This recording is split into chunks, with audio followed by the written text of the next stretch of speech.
Hi అండి. అందరికీ నమస్కారం. ఈరోజు మీకోసం ఒక కథ. కథలోకి వెళ్తే రాజమండ్రికి దగ్గరలో ఉన్న ఆ పచ్చని పల్లెటూరు. గోదావరి నది గలగల్ల మధ్య ప్రశాంతంగా నిద్రలేస్తుంది. ఆ ఊర్లో ఊరి చివరగా ఉన్న పెంకుటిల్లది. చూడ్డానికి పాతకాలం నాటిదైనా ఆ ఇంటి ముంగిట ఉన్న కళ ఆ ఊర్లో మరే ఇంటికి లేదు. కల్లాపి చల్లి అందమైన ముగ్గులు పెట్టి మధ్యలో గొబ్బొమ్మలు పెట్టిన వాకిలి చూస్తేనే ఆ ఇంటి ఇల్లాలు ఎంతటి సంస్కారవంతురాలో అర్థమవుతుంది. ఆ ఇంటి పేరు రామచంద్ర నిలయం. పెరటి వైపున బావి దగ్గర నీళ్లు తోడుకుంటూ తడిసిన జుట్టును తువాలు తుడుచుకుంటూ నిలబడింది శ్రీవల్లి. ఆమె వయసు 22 సంవత్సరాలు. ఆ ఇంటికి ఆమె ఒకగానొక కూతురు.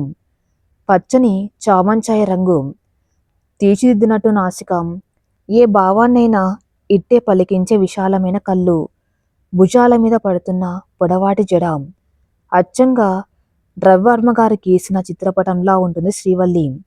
ఆమె కళ్ళల్లో ఎప్పుడూ ఒక రకమైన ఆత్మాభిమానం, పెదవులపై సన్నటి దరహాసం ఉట్టిపడుతూ ఉంటాయి. డిగ్రీ వరకు చదువుకున్న శ్రీవల్లికి సాహిత్యం అంటే ప్రాణం. రోజంతా ఏదో ఒక పుస్తకం చదువుకుంటూ తల్లికి సాయం చేస్తూ తన చిన్న ప్రపంచంలో తానొక రాజకుమార బతుకుతుంది. వల్లి, ఇంకా స్నానం కాలేదు తల్లి. తులసి కోట దగ్గర దీపం పెట్టాలి, త్వరగా రా. లోపల నుంచి తల్లి అన్నపూర్ణమ్మ పిలుపు వినిపించింది. ఇదిగో అమ్మా, వస్తున్నాను అంటూ పట్టుపరికిని ఓని సవరించుకుంటూ లోపలికి నడిచింది శ్రీవల్లి. తులసి కోట దగ్గర దీపం పెట్టి కళ్ళు మూసుకొని ప్రార్థిస్తున్న ఆ క్షణంలో ఆ ముఖం మీద పడిన లేత సూర్యకిరణాలు ఆమెను మరింత అందంగా చూపిస్తున్నాయి. అదే సమయంలో ముందు గదిలో కూర్చున్న రామచంద్రరావు గారి ముఖం మాత్రం ఆందోళనతో నిండి ఉంది. ఆయన ఆ ఊర్లో ఒకప్పుడు పెద్ద మోతుబర్ రైతు. కానీ కాలక్రమేణా పరిస్థితులు మారిపోయాయి. వ్యవసాయంలో నష్టాలు, బంధువుల మోసాలయన్నీ ఆర్థికంగా వెనక్కి నెట్టేశాయి. ఇప్పుడు ఉన్న పాత ఇల్లు, ఓ 4 ఎకరాల పొలం తప్ప ఏం మిగల్లేదు. ఆయన చేతిలో ఒక లేఖ ఉంది. ఆ లేఖను మళ్ళీ మళ్ళీ చదువుతూ దీర్ఘాలోచనలో పడిపోయారు ఆయన. తులసి పూజ ముగించుకుని నాన్నగారికి కాఫీ ఇద్దామని వచ్చిన శ్రీవల్లి తండ్రి ముఖంలోని ఆందోళనను పసిగట్టింది. ఏం నాన్నగారు, ఉదయాన్నే ఏదో దీర్ఘాలోచనలో ఉన్నారు? ఆ ఉత్తరం ఎక్కడి నుంచి వచ్చింది అంటూ కాఫీ కప్పు ఆయన చేతికి అందించింది శ్రీవల్లి. కూతుర్ని చూడగానే ఆయన కళ్ళల్లో ఏదో తెలియని బాధ మెదిలింది. ఏం లేదు తల్లి, రాత్రి సరిగ్గా నిద్రపట్టలేదు. నువ్వు లోపలికి వెళ్ళు, నాకు మీ అమ్మతో కొద్దిగా పని ఉంది అంటూ మాట దాటవేశారు ఆయన. శ్రీవల్లికి అనుమానం వచ్చినా తండ్రిని ఎదురు ప్రశ్నించే అలవాటు లేకపోవడంతో మౌనంగా లోపలికి వెళ్ళిపోయింది. కొద్దిసేపటికి అన్నపూర్ణమ్మ అక్కడికి వచ్చింది. ఏమండి, ఏంటి పిలిచారు అని అంది. రామచంద్రరావు గారు ఆ ఉత్తరాన్ని ఆమె చేతికిచ్చారు. హైదరాబాద్ నుంచి సూర్యప్రకాశ్రావు గారి అబ్బాయి రఘురాం రాశాడు. అన్నపూర్ణమ్మ ముఖం ఒక్కసారిగా పాలిపోయింది. సూర్యప్రకాశ్రావు గారా? అంటే మన వల్లి తాతయ్య గారి ప్రాణ స్నేహితుడు. అదేనండి, ఎప్పుడో 10 ఏళ్ల క్రితం మనకి సాయం చేసిన ఆ మహానుభావుడా? అవునన్నపూర్ణ, ఆ మహానుభావుడే. కానీ ఇప్పుడు ఆయన ప్రాణాపాయ స్థితిలో ఆసుపత్రిలో ఉన్నారట. అయ్యో, ఎంత కష్టం. మరాయన అబ్బాయి ఎందుకు ఉత్తరం రాశాడు? ఆందోళనగా అడిగింది. రామచంద్రరావు నిట్టూర్చారు. సూర్యప్రకాశ్రావు గారికి మన వల్లి అంటే చాలా ఇష్టమన్న పూర్ణ. వల్లి చిన్నప్పుడు ఆయన మన ఇంటికి వచ్చినప్పుడు వల్లిని తన మనవడి విక్రమ్కి ఇచ్చి పెళ్లి చేసుకుంటానని మా నాన్నగారితో మాట ఇచ్చారట. అప్పట్లో మన పరిస్థితి బాగుండేది. కానీ ఇప్పుడు వాళ్ళు కోటీశ్వర్లు, మనమేమో సామాన్యులం. ఆ సంబంధం ఎప్పుడో మరుగున పడిపోయిందనుకున్నాను. కానీ ఆయన మాట ఆగిపోయింది. కానీ ఏంటండి, ఆయన చివరి కోరికగా తన మనవడి విక్రమ్కు మన శ్రీవల్లినిచ్చి పెళ్లి చేయాలని పట్టుపట్టారట. విక్రమ్ కూడా తాతయ్య మాట కాదనలేక ఎలాగోలా ఈ పెళ్లికి ఒప్పుకున్నాడట. వచ్చే వారం వాళ్ళు మన ఇంటికి వస్తున్నారు. పెళ్లి చూపులకని కాదు, ఏకంగా నిశ్చితార్థం చేసుకోవడానికి అన్నారు రామచంద్రరావు భారంగా. అన్నపూర్ణమ్మకు నోట మాట రాలేదు. ఒక పక్క సంతోషం, అంతటి శ్రీమంతుల ఇంటికి తన కూతురు కోడలుగా వెళ్తుందన్న ఆనందం. మరోపక్క భయం. వాళ్ళ ఆస్తులెక్కడా, మన అంతస్తులెక్కడా? విక్రమ్ అంటే అమెరికాలో చదువుకొని ఇప్పుడు హైదరాబాద్లో పెద్ద ఫ్యాక్టరీలు నడుపుతున్న ఆకర్షణీయమైన యువకుడు. పల్లెటూరు వాతావరణంలో పెరిగిన మన శ్రీవల్లికి ఆ మోడ్రన్ అబ్బాయికి ఎలా కుదురుతుంది? ఏమండి, ఇది నిజంగా సంతోషించవలసిన విషయమేనా? ఆ విక్రమ్ బాబు కేవలం తాతయ్య మీద గౌరవంతో ఏదో జాలిపడి మన వల్లిని చేసుకున్నాడేమో.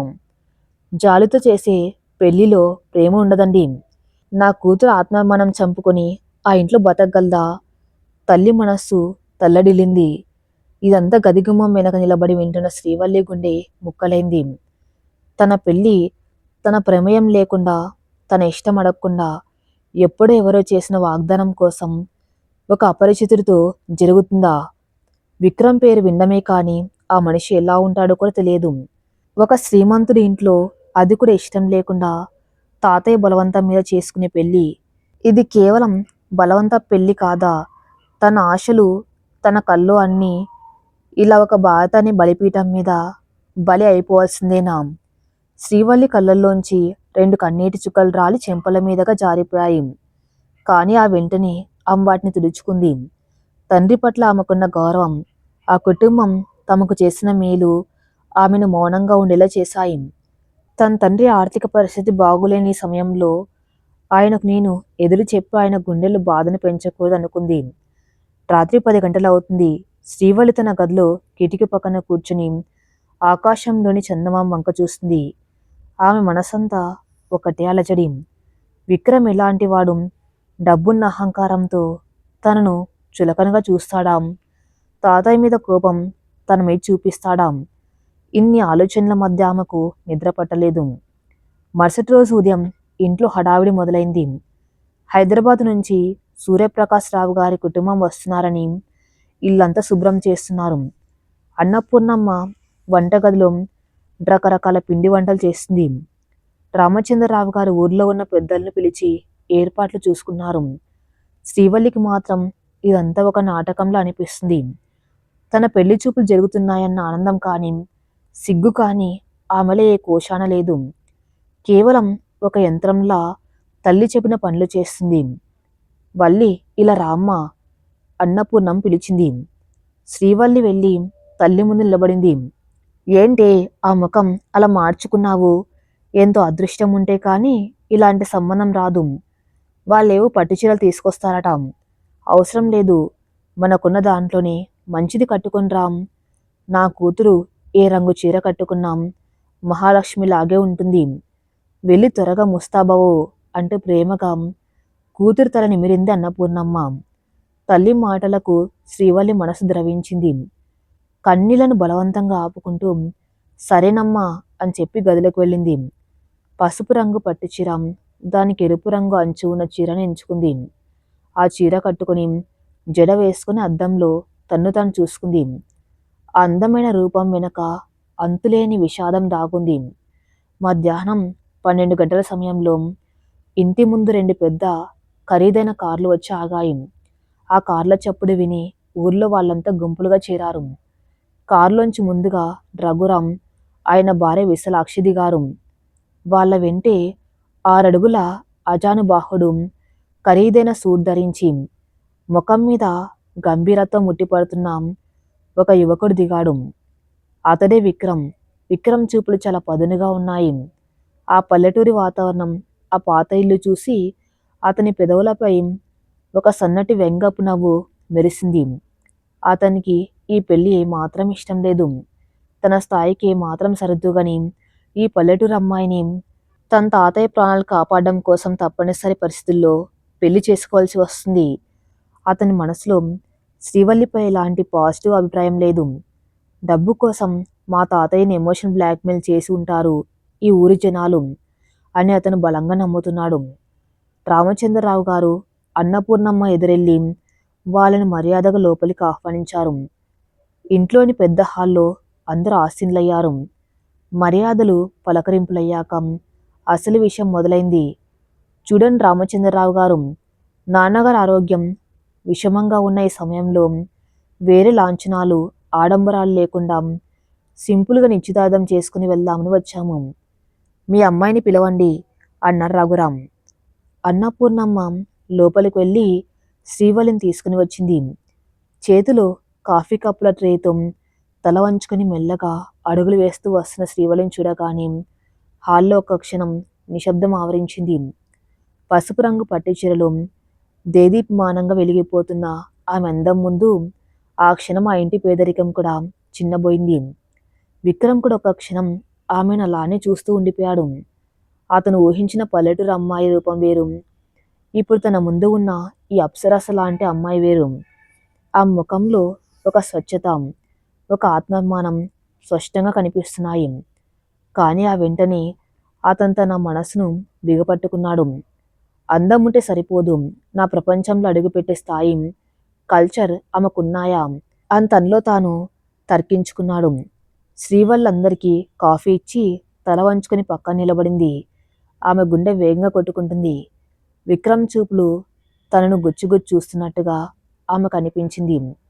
అమ్మాయి శ్రీవల్లి, ఏం చదువుకున్నావమ్మా? విశాలాక్షి పైపై నవ్వుతూ అడిగింది. ఆమె కళ్ళలో శ్రీవల్లి పట్ల సుష్టమైన చులకన భావం కనిపిస్తుంది. డిగ్రీ పూర్తయిందా ఆంటీ? నెమ్మదిగా కానీ సుష్టంగా బదిలిచ్చింది శ్రీవల్లి. ఓ, డిగ్రీనా? మా విక్రమ్కి ఫారిన్ రిటర్న్ అమ్మాయిలు, ఇంగ్లీష్ అనర్గళంగా మాట్లాడే అమ్మాయిలంటే ఇష్టం. సర్లే, మామయ్య గారి కోరిక కాబట్టి మేమేమీ అనలేకపోతున్నాం. మీ నాన్నగారు కూడా బాగానే ప్లాన్ చేసి మా మామయ్య గారి మనసు గెలుచుకున్నారు అంటూ విశాలాక్షి ఒక చిన్న వ్యంగ్యాస్త్రాన్ని విసిరింది. ఆ మాటలకు రామచంద్రరావు గారి ముఖం అవమానంతో కుంచించుకుపోయింది. అన్నపూర్ణమ్మ కళ్ళల్లో నీళ్లు తిరిగాయి. కాని శ్రీవల్లి మాత్రం తలెత్తి సూటిగా విశాలాక్షి కళ్ళలోకి చూసింది. ఆమె కళ్ళల్లో కోపం లేదు, కానీ అంతులేని ఆత్మాభిమానముంది. ఆంటీ, నాన్నగారు ఎవరి మనసు గెలుచుకోవడానికి ప్రయత్నించలేదు. అప్పుడు ఇప్పుడు ఆయన ఒకటే మాట మీద ఉన్నారు.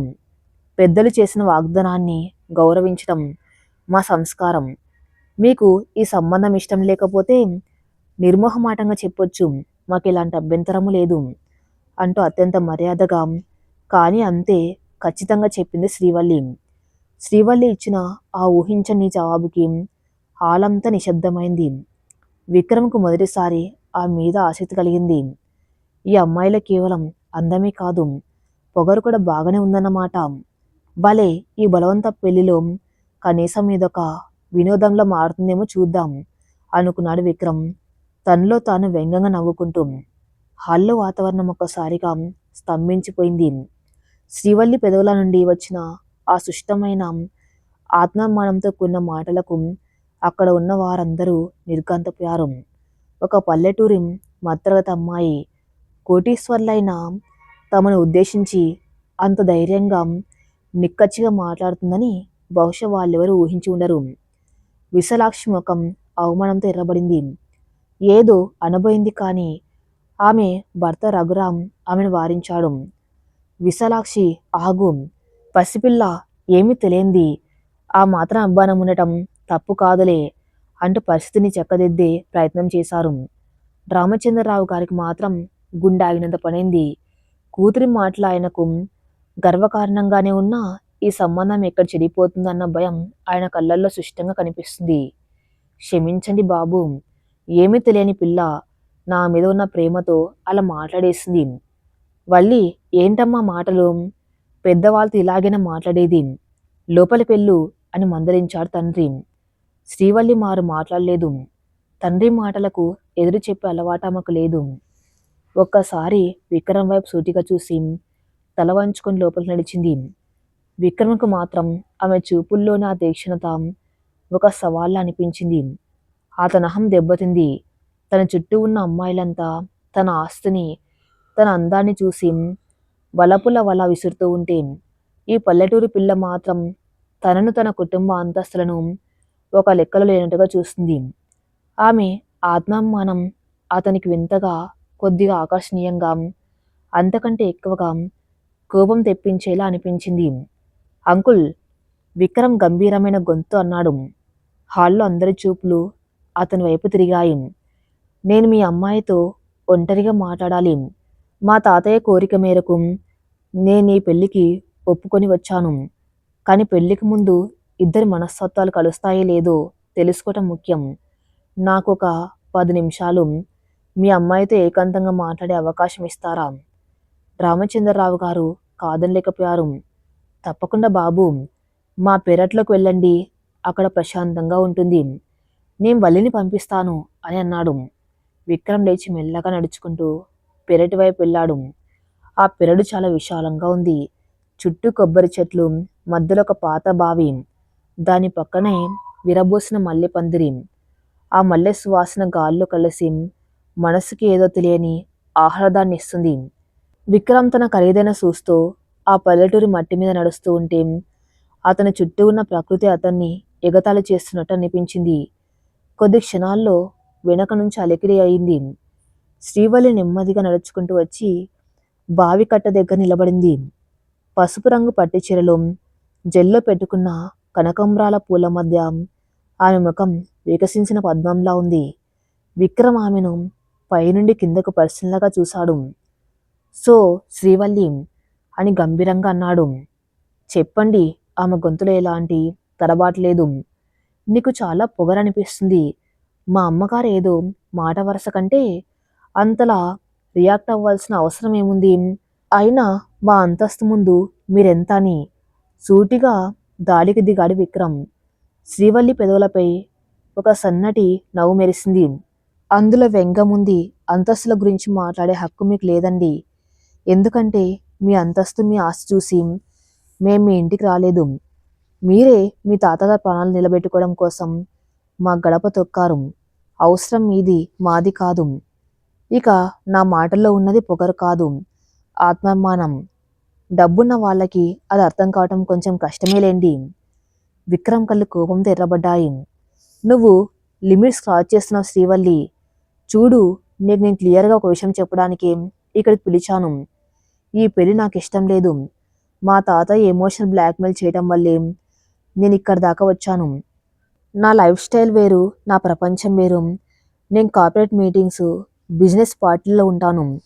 నువ్వు ఈ పల్లెటూరులో ఈ చెట్టు చేమల మధ్య పెరిగిన దానివి. ఆ కాంక్రీట్ జంగిల్లో, నా హై సొసైటీ సర్కిల్లో నువ్వు ఇమ్మల్లేవు. నువ్వేమో డిగ్రీ చదివానంటున్నావు. నా సర్కిల్లో అంతా ఫారిన్ యూనివర్సిటీల్లో చదివిన వాళ్ళు. మనిద్దరికీ మాత్రం సింక్ అవ్వదు. కాబట్టి లోపలికి వెళ్ళి పెళ్ళి నీకు ఇష్టం లేదని మీ నాన్నతో చెప్పేయి. విక్రమ్ మాటలు సూదుల్లా ఆమె గుండెను గుచ్చుకున్నాయి. ఒక అమ్మాయిని ఇంతకంటే ఎవరు అవమానించలేరు.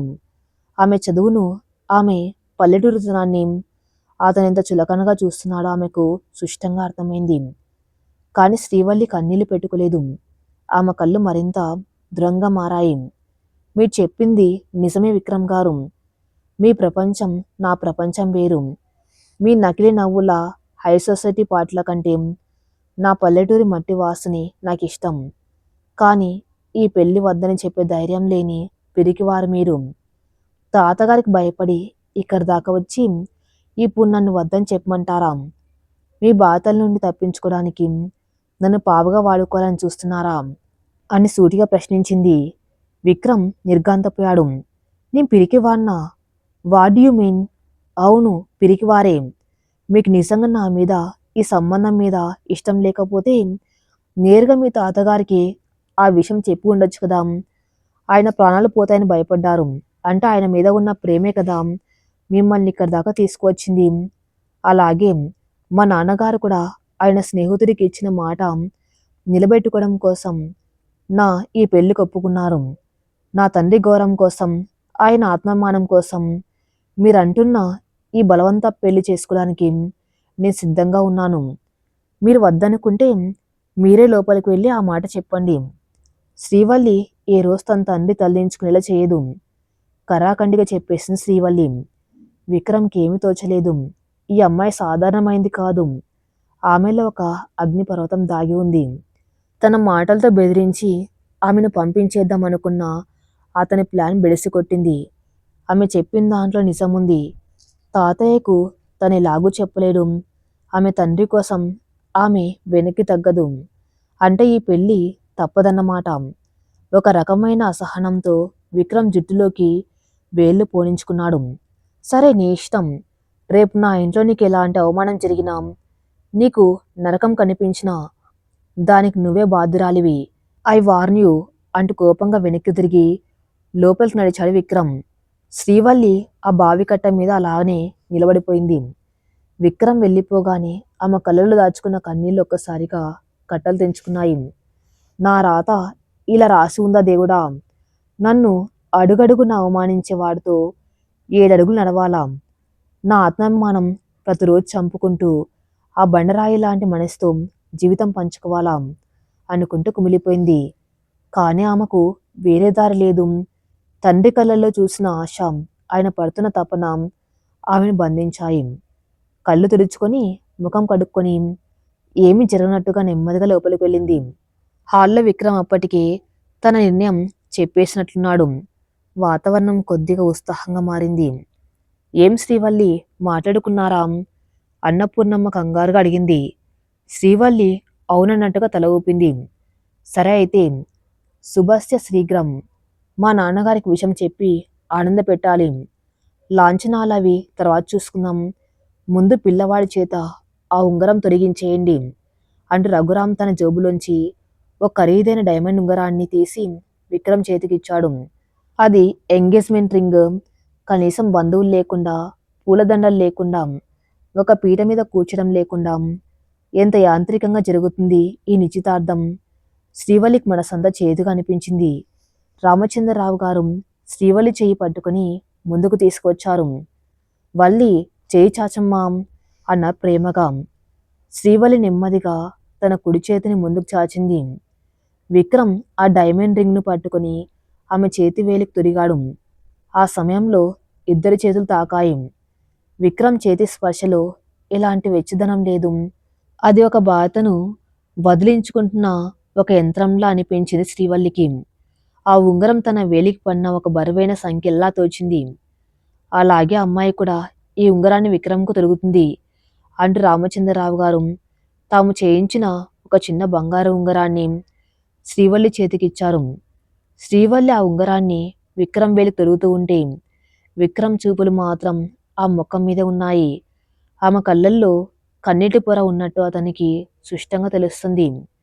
తనకిష్టం లేకపోయినా తండ్రి కోసం ఎలా త్యాగం చేస్తుంది అని అతని మనసులో ఒక క్షణం అనిపించిన వెంటనే ఇదంతా నాటకం, మా ఆస్తిని చూసే వీళ్ళు ఎరవేశారు అని తన మనసును సర్దిద్దుకున్నాడు.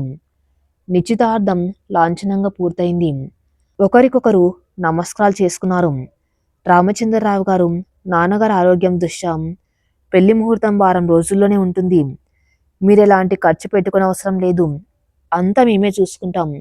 మీరు కేవలం మీ అమ్మాయిని తీసుకొని హైదరాబాద్ వస్తే చాలు.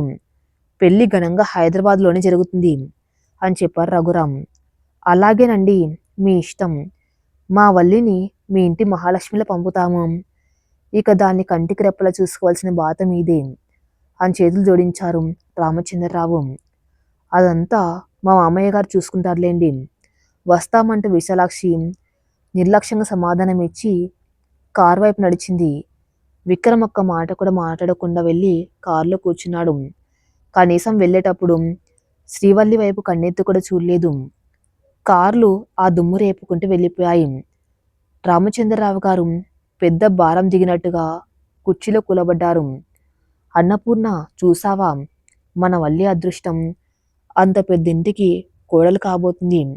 నా ప్రాణం ఉన్నంత వరకు నేను ఈ ఆనందాన్ని మర్చిపోలేను అంటూ ఆనంద బాష్పాలు రాల్చారు. కానీ అన్నపూర్ణమ్మకు మాత్రం మనసులో ఏదో మూల భయం తోల్చేస్తుంది. వల్లి, నిజంగా నీకు ఈ సంబంధం ఇష్టమైన తల్లి? ఆ విక్రమ్ బాబు ఏంటి, కనీసం ఒక నవ్వుకు నవ్వలేదు. వాళ్ళమ్మగారైతే మనల్ని ఏమాత్రం మనసులో చూసినట్లేదు.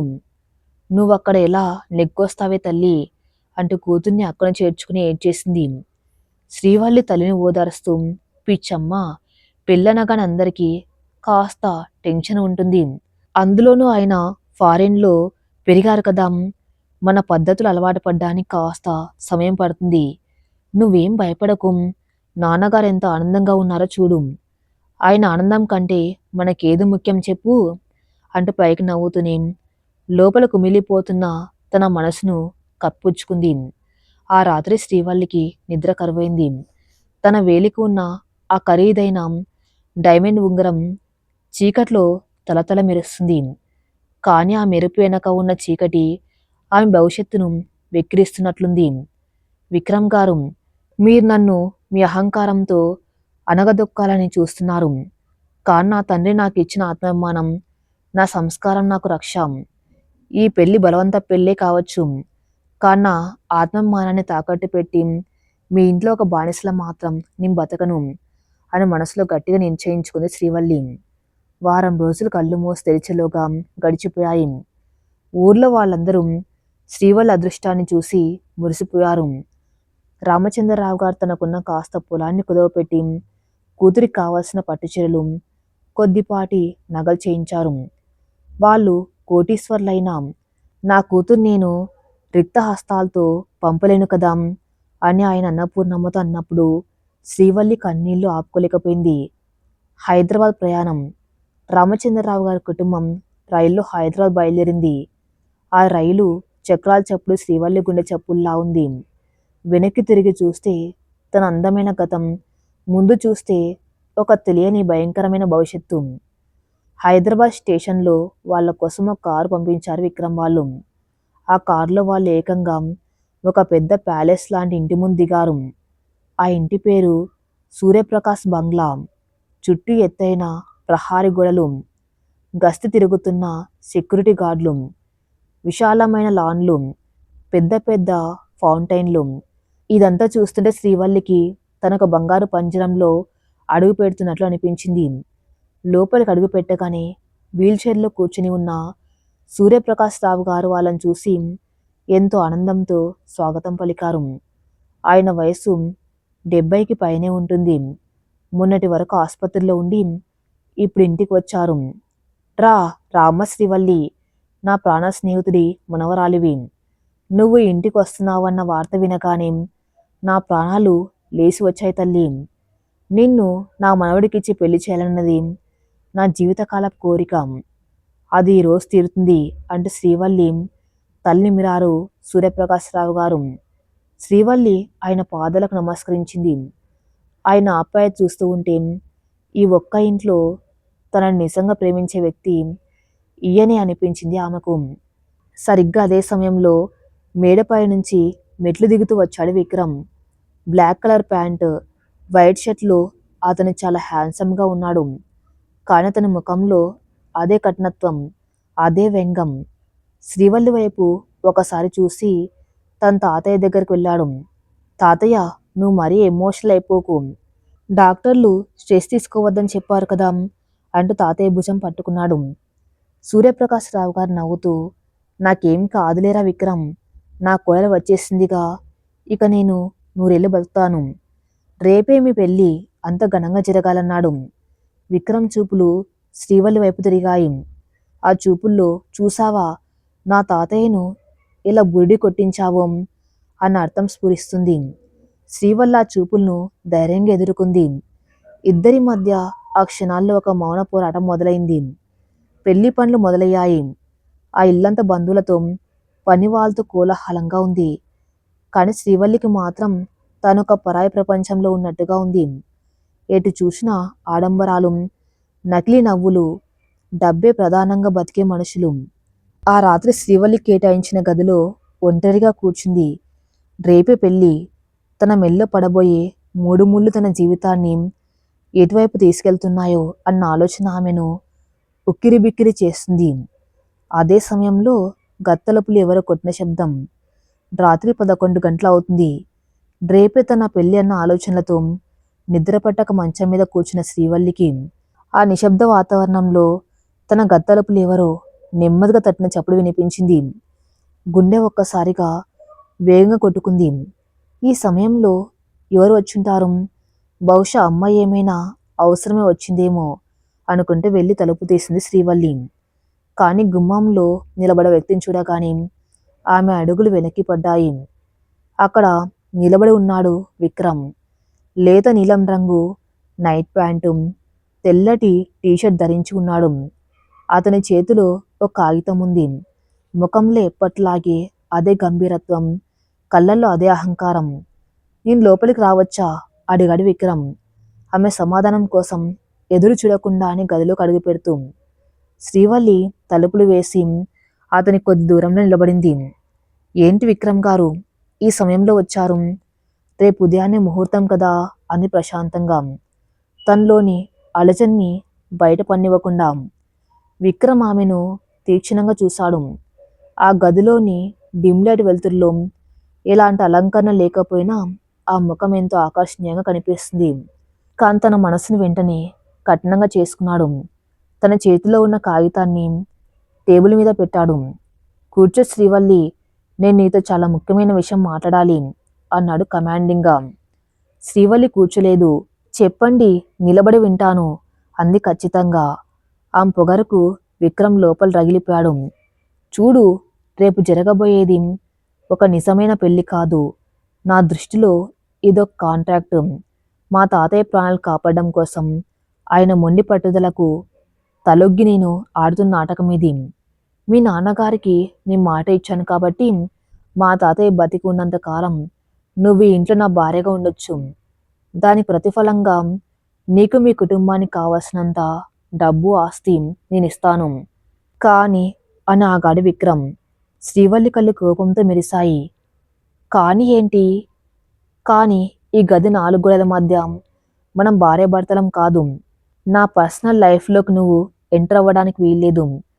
నా ఇష్టాలు, నా స్నేహాలు, నా పార్టీలు, వీటిలో నువ్వు జోక్యం చేసుకోకూడదు. నా భార్యగా బయట ప్రపంచానికి కనిపించిన మరకే నీ డ్యూటీ. ఈ కాగితం మీద అగ్రిమెంట్ రాసి ఉంది. నేను చెప్పినవన్నీ ఇందులో ఉన్నాయి. దీని మీద సంతకం చెయ్యి అంటూ పెన్ను ఆమె వైపు చాపాడు. శ్రీవల్లి పెదవులపై ఒక అసహ్యకరమైన నవ్వు మెరిసింది. ఆమె ఆ కాగితాన్ని తీసుకునేసరికదా విక్రమ్ కళ్ళలోకి సూటిగా చూస్తోంది. మీరు నిజంగా చాలా పేదవారు విక్రమ్ గారు. మీ దగ్గర డబ్బు తప్ప ఇంకేం లేదు. బంధాలకు బాధ్యతలకు కూడా మీరు రేటు కడుతున్నారు చూసారా?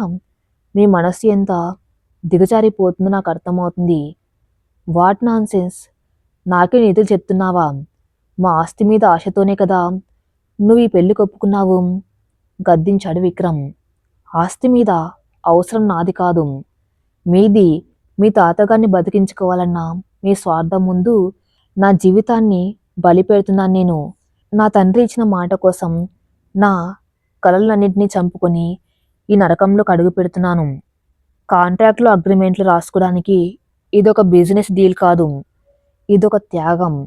ఒక ఆడపిల్ల తన తండ్రి ఆత్మమానం కోసం చేసుకున్న త్యాగం. దానికి వెలకట్టే అర్హత ఈ ప్రపంచంలో ఏ కోటీశ్వరుడికి లేదు. ఈ కాగితాలు మీ ఫ్యాక్టరీలో పని వాళ్ళ కోసం ఉంచుకోండి. మీ తాతగారి కోడలుగా ఈ ఇంటికి దీపంగా నేను వస్తున్నాను. మీ ఇష్టాయిష్టాలతో నాకు ఎలాంటి సంబంధం లేదు. మీ దారి మీది, నా దారి నాది. నేను దేని మీద సంతకం చేయను. దయచేసి మీరు బయటకు వెళ్ళొచ్చు అని నిక్కచ్చిగా తేల్చి చెప్పేసింది శ్రీవల్లి. విక్రమ్కు ఏం మాట్లాడాలో అర్థం కాలేదు.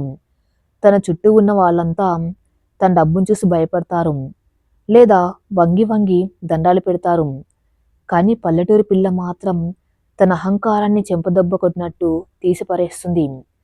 ఆ కాగితాన్ని తీసుకుని కోపంగా పళ్ళు కొరుకుతూ, you will regret the Srivalli. నిన్ను ఈ ఇంట్లో ఎలా అణచాలో నాకు తెలుసు అంటూ విసురుగా గదిలోంచి బయటకు వెళ్ళిపోయాడు విక్రమ్. శ్రీవల్లి తలుపు వేసి మంచం మీద వాలిపోయింది. పక్కలో ముఖం దాచుకుని కుమిలి కుమిలి ఏడ్చింది. పెళ్లికి ముందే తన భర్త తనను ఒక వ్యాపార వస్తువులా చూస్తున్నాడు. తన జీవితం ఏమైపోతుందో ఏమో అన్న భయం ఆమెను తొలిచేయసాగింది. కానీ అప్పుడే ఆమెకు తన తండ్రి అమాయకత్వపు నవ్వు, తన కోసం ఆయన పడిన కష్టం గుర్తొచ్చాయి. లేదు, నేను ఏడవకూడదు. నా ఆత్మాభిమానాన్ని కలుపకుండా నా కఠినాత్ముడి గుండెల్లో నాకంటూ ఒక స్థానం సంపాదించే వరకు నేను పోరాడతాను అని తనను తాను సముదాయించుకుంది. మరుసటి రోజు ఉదయం సూర్యప్రకాష్ బంగ్లా ఒక కళ్యాణ మండపంలో ముస్తాబైంది. బెంగళూరు నుంచి ప్రత్యేకంగా తెప్పించిన ఆర్కిడ్ పూలు, గులాబీలతో ఇల్లంతా అలంకరించారు. సన్నాయి మేళం, మంగళ వాయిద్యాలు మారుమోగుతున్నాయి. హైదరాబాదులోని ప్రముఖులు, రాజకీయ నాయకులు, వ్యాపారవేత్తలు, బంధుమిత్రులతో ఇల్లంతా కిటకిటలాడుతుంది. శ్రీవల్లి గదిలో అన్నపూర్ణమ్మ కూతురికి మంగళస్నానం చేయించి పట్టుచీర కడుతుంది. రామచంద్రరావు గారు తెచ్చిన ఆ కొద్దిపాటి నగల్ని కూతురికి అలంకరిస్తుంది. ఆమె కళ్ళలో నీళ్లు సుళ్ళు తిరుగుతున్నాయి. ఎంత పెద్ద సంబంధం వస్తే ఏం లాభం తల్లి? ఆ విక్రంబాబు తల్లి విశాలాక్షి గారు మనల్ని చూస్తున్న చూపులు నాకు అస్సలు నచ్చలేదు. వాళ్ళ హోదా ముందు మనం ఎంతలా దిగజారిపోతున్నామో అనిపిస్తుంది. నా బంగారు తల్లి, నువ్వు ఎలా బతుకుతావో అక్కడ అంటూ కన్నీళ్లు పెట్టుకుంది. అమ్మా, ఎందుకు ఏడుస్తున్నావు? నాకేం తక్కువైంది? నేను నాన్నగారి పెంపకంలో పెరిగిందాన్ని. ఏ పరిస్థితినైనా ఎదుర్కొనే ధైర్యం నాకుంది. నువ్వు ఇలా ఏడిస్తే నేను బాధపడతాను అంటూ తల్లి కన్నీళ్లు తుడిచింది శ్రీవల్లి. సరిగ్గా అప్పుడే తలుపు తీసుకుని సూర్యప్రకాశరావు గారు వీల్చైర్లో లోపలికి వచ్చారు. ఆయన వెంటనే ఒక పనిమనిషి చేతిలో పెద్ద వెండి పళ్ళెం ఉంది. అందులో బరువైన అపురూపమైన కంచిపట్టు చీర, వజ్రాలు, కెంపులు పొదిగిన పాతకాలపు నగలు ఉన్నాయి. శ్రీవల్లి, మా ఇంటి మహాలక్ష్మి నువ్వు. ఈ పెళ్లికి నేను నీకు ఇస్తున్న కానుక ఇది. ఈ చీర, ఈ నగలు మా వంశంలో కోడళ్లకు పరంపరంగా వస్తున్నవి. ఇవి కట్టుకొని నువ్వు కళ్యాణ మండపానికి రావాలి తల్లి అంటూ ఆప్యాయంగా ఆ పళ్ళను అందించారు సూర్యప్రకాశరావు గారు. అన్నపూర్ణమ్మ ఆ నగలు చూసి నిర్ఘాంతపోయింది. అవి లక్షల విలువ చేసేవి. శ్రీవల్లి ఆ పెద్దాయన పాదాలకు నమస్కరించి ఆ కానుకను స్వీకరించింది. కొద్దిసేపటికి ముస్తాబైన శ్రీవల్లిని చూసి ఆ గదిలో ఉన్న వాళ్ళంతా మంత్రముగ్ధులయ్యారు. మెరూన్ రంగు కంచి పట్టుచీర, మెడలో వజ్రాల హారం, నుదుటిన పాపిడ బిల్ల, జడనిండా మల్లెపూలతో శ్రీవల్లి నిజంగా సాక్షాత్తు మహాలక్ష్మిలా ఉంది. ఆమెలో ఉన్న ఈ పల్లెటూరు స్వచ్ఛతకు ఈ రాజసం తోడవటంతో ఆ మందం వెయ్యింతలైంది. కళ్యాణ మండపం అంగరంగ వైభవంగా ఉంది. వేద పండితుల మంత్రోచ్చారణ మధ్య పట్టు దోవతి లాల్చీల విక్రమ్ పెళ్లిపీట్ల మీద కూర్చున్నాడు. అతని ముఖంలో ఎలాంటి భావము లేదు. ఏదో ఒక శిక్ష అనుభవిస్తున్న వాళ్ళ యాంత్రికంగా పూజారి చెప్పినట్టుగా చేస్తున్నాడు. గౌరీ పూజ ముగించుకుని మేనమామల చేతుల మీదుగా పూల బుట్టల్లో కూర్చొని కళ్యాణ మండపానికి వస్తున్న శ్రీవల్లిని చూడగానే అందరి కళ్ళు ఆ మీదే నిలిచిపోయాయి. విశాలాక్షి కూడా ఒక క్షణం మతిపోయింది. ఈ పల్లెటూరి పిల్ల ఇంత అందంగా ఉందేంటి? ఈ నగల్లో అచ్చం రాజకుమార్లా ఉంది అనుకుంది మనసులో. కానీ బయటికి మాత్రం హాస్యం ప్రదర్శిస్తూ ముఖం తిప్పుకుంది. శ్రీవల్లిని పీటల మీద విక్రమ్ పక్కన కూర్చోబెట్టారు. విక్రమ్ పక్క నుండి వస్తున్న ఖరీదైన పర్ఫ్యూమ్ వాసన, అతని గంభీరమైన ఉనికి శ్రీవల్లి గుండెలో తెలియని ప్రకంపనలు సృష్టిస్తున్నాయి. మధ్యలో తెర అడ్డంగా ఉంది. సుముహూర్తే సావధాన్ అంటూ పూజారులు మంత్రాలు చదువుతూ ఉండగా ఇద్దరు ఒకరి తల మీద ఒకరు జీలకర్ర బెల్లం పెట్టారు. తెర తొలగించారు. ఆ క్షణంలో ఇద్దరి కళ్ళు కలుసుకున్నాయి. విక్రమ్ కళ్ళల్లో ఒక వింత భావం మెదిలింది. ఈ అలంకరణలో, ఈ సాంప్రదాయబద్ధమైన వస్త్రధారణలో ఆమె అందం అతన్ని కట్టిపడేసింది. కానీ మరుక్షణమే తన అహంకారాన్ని గుర్తు చేసుకుని చూపు పక్కకు తిప్పుకున్నాడు.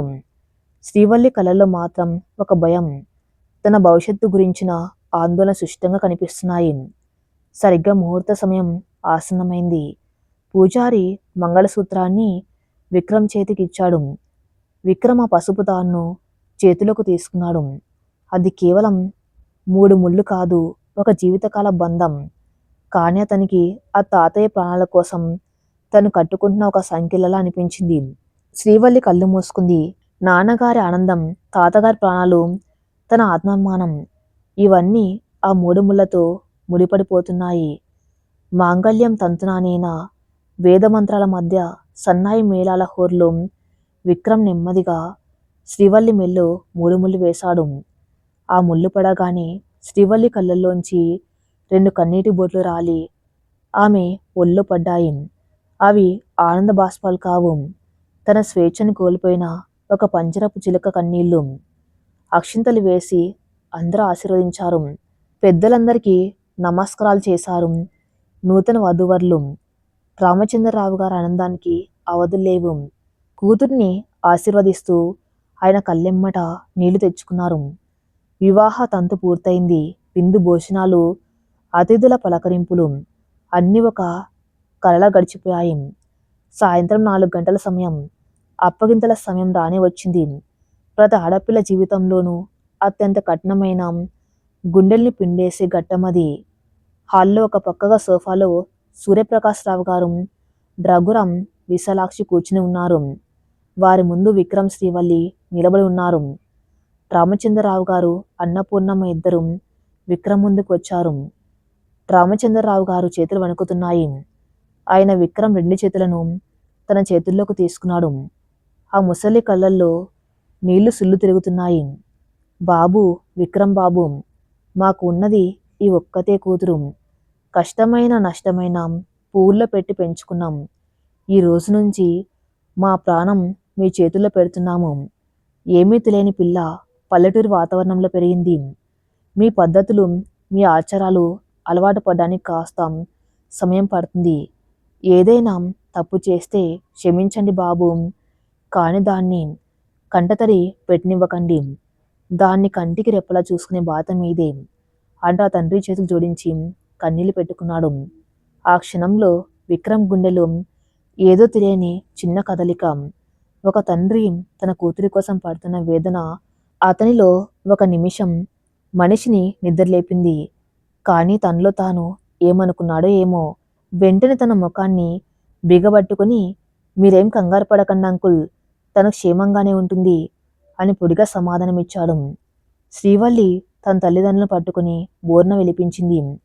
అన్నపూర్ణమ్మ కూతుర్ని వదిలిపెట్టలేక గట్టిగా హత్తుకుని ఏడ్చేసింది. వల్లి, జాగ్రత్తమ్మా, అత్తమామలను గౌరవించు, భర్త మాటకు ఎదురు చెప్పకు, మా పరువు నిలబెట్టు తల్లి అంటూ బుద్ధి చెప్పింది. శ్రీవల్లి కన్నీళ్లతో తల ఊపింది. ఆ క్షణంలో ఆమెకు తాను అనాథగా మారిపోయినట్టు అనిపించింది. ఇన్నాళ్ళు తనను మహారాణిలా చూసుకున్న తన ఇల్లు, తన వాళ్ళు ఇక తన వెంట రారు. ఒక అపరిచిత ప్రపంచంలో తనను అసహించుకునే భర్తతో తాను ఒంటరిగా పోరాడాలి. రామచంద్రరావు గారు భారమైన హృదయంతో బరువైన అడుగులు వేస్తూ బయటకు నడిచారు. వాళ్ళు వెళ్తున్న కారు వైపు చూస్తూ శ్రీవల్లి కన్నీరు మున్నీరుగా ఏడుస్తూ ఉంటే సూర్యప్రకాశ్ రావు గారు ఆమెను దగ్గరకు తీసుకుని ఓదార్చారు. ఏడవకు తల్లి, ఇది నీ ఇల్లు, నేనున్నాను కదా నీకు తోడుగా అంటూ భరోసా ఇచ్చారు. రాత్రి 9 గంటలవుతుంది. సూర్యప్రకాశ బంగ్లాలోని మొదటి అంతస్తులో ఉన్న విక్రమ్ పడగ్గదది. ఆ గది ఒక రాజుగారి అంతఃపురంలా ఉంది. విశాలమైన మంచం నిండా మల్లెపూల గులాబీలు, సన్నజాజులు దట్టంగా పరిచారు. గది మధ్యలో ఒక పెద్ద పాలు పండ్ల ట్రే పెట్టి ఉంది. గాల్లో పర్ఫ్యూమ్తో పాటు పూల సువాసన కలిసి మత్తుగా ఉంది. ఇది వారి శోభనపు గది. శ్రీవల్లిని, విశాలాక్షి ఇతర బంధువులు కలిసి ఆ గదిలోకి తీసుకుని వచ్చారు. అందరూ ఆమెను ఆట పట్టిస్తూ నవ్వుతూ లోపలికి పంపించి తలుపు మూశారు. శ్రీవల్లి ఆ గది మధ్యలో నిలబడిపోయింది. చుట్టూ ఉన్న ఆ లంకను చూస్తూ ఉంటే ఆమెకు భయంగా అనిపించింది. రాత్రి విక్రమ్ అన్న మాటలు ఆమె చెవుల్లో ప్రధ్వనిస్తున్నాయి. మనిద్దరం భార్యాభర్తలం కాదు, నా పర్సనల్ లైఫ్లోకి ఎంటర్ అవ్వద్దు. మరి ఇప్పుడు ఈ గదిలో తన పరిస్థితి ఏంటి? తన ఆత్మాభిమానం మీద అతను ఎలాంటి దాడి చేయబోతున్నాడు? చేతిలో పాల గ్లాస్ పట్టుకుని వణుకుతున్న కాళ్ళతో మెల్లగా వెళ్ళి సోఫాలో కూర్చుంది శ్రీవల్లి. ఆమె చూపు గత్తలుపు మీదే ఉంది. ఏ క్షణమైనా విక్రమ్ వస్తాడు, తన్ను మాటలతో మళ్ళీ ఎలా గాయపరుస్తాడన్న భయంతో ఆమె గుండె వేగంగా కొట్టుకుంటుంది. బయట వాతావరణం కూడా చల్లబడింది. ఆకాశంలో మేఘాలు కమ్ముకున్నాయి. ఆమె లోపల తుఫానుకు ప్రతిరూపంగా బయట ఉరుముల శబ్దం వినిపిస్తుంది. మెట్లెక్కుతున్న అడుగుల చప్పుడు. శ్రీవల్లి శ్వాస ఆగిపోయినది పడింది. తలుపు నాబ్ తిరిగిన శబ్దం. తలుపు తెరుచుకుంది. లోపలికి విక్రమ్ అడుగుపెట్టాడు. అతని ముఖంలో ఇప్పుడు ఎలాంటి భావాలు లేవు.